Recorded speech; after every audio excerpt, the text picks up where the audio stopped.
Profile of the Diversity Leader, Part 2, Managing Power and Privilege in Diverse Learning Communities. In Part 1, we examined the characteristics of a diversity leader. We invested the time to engage in reflective and reflexive self-examination. Understanding who we are as an individual should never be underestimated as we seek to become diversity leaders and change agents. Being a diversity leader is new to many educational leaders. It is an actual call for us to be a change agent. Taking many of our educational leaders, our school principals, our vice principals, from their regular routine as administrators, instructional leaders, day-to-day operations managers, and asking them to be diversity leaders and change agent is a task in itself. One of the most significant processes for any diversity leader or change agent is managing conflict and resistance to change.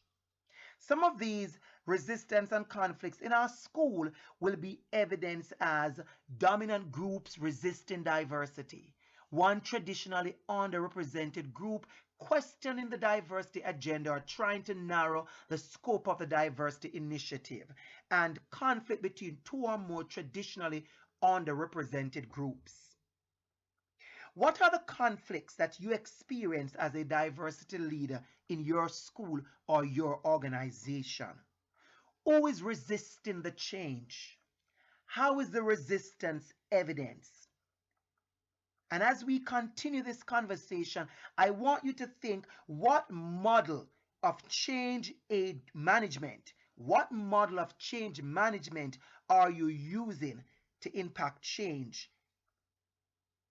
They are important questions for us to examine as we continue the discussion on leadership in a diverse community. Let us now explore our own privilege and power as leaders and potential leaders, and how this evolves and impacts upon our followers, colleagues, and other stakeholders in education. There are a few things we must understand at this time.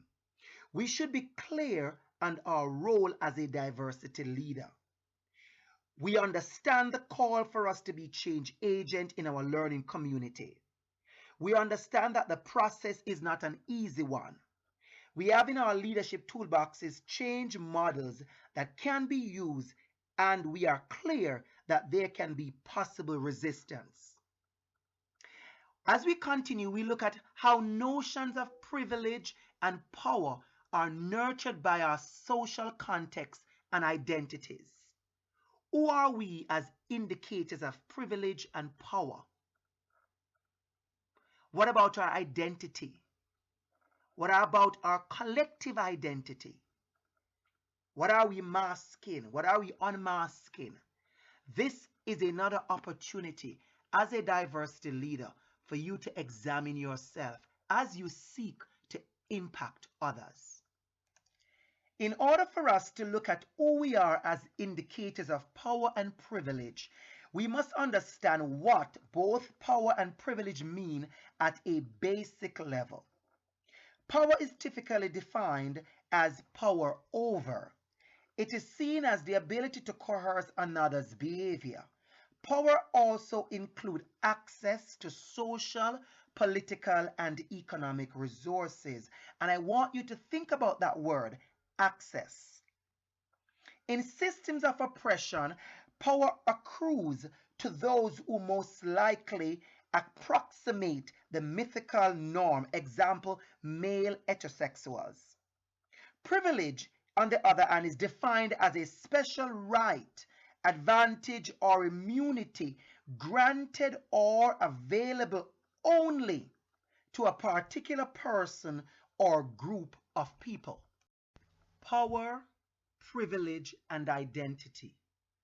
Power and privilege can be examined as a stratification system.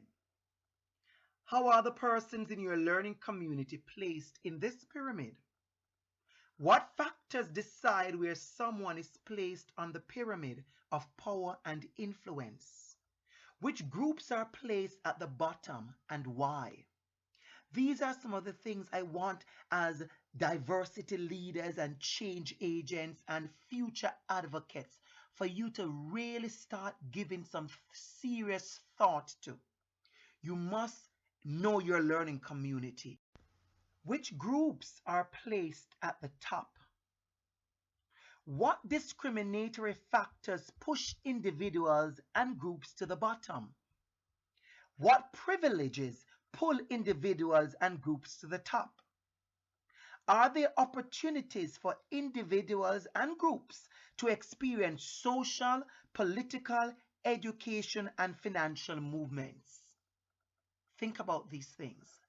Think about your learning community. What does it mean to be privileged? What are the evidences of power and privilege? What kinds of powers are demonstrated? Over who are these powers demonstrated? As you look around your learning community, you look at your living community, you look at your wider community that you exist in, think about these things. Think about these things. Again, we are called to stop, reflect, and take stock of who we are in the equation. I remember the first time I was described as being privileged by someone in a debate. It took me a few minutes to digest the comment and understand why it was hurled at me. In what ways am I privileged? How did his views of me as being privileged influence him as an individual? Was my reaction fear? Do I understand my own privilege? I was upset, and I had to step aside and unpack why I was upset. As we bring this session to a close, let us think of the ways in which we can use our power, influence, and privilege to foster inclusion in your learning community. That is what I want us to close this section with. Think about how we can use our own power, how we can use our own privilege to foster inclusion in our learning community. What are the concerns of diversity in your learning community?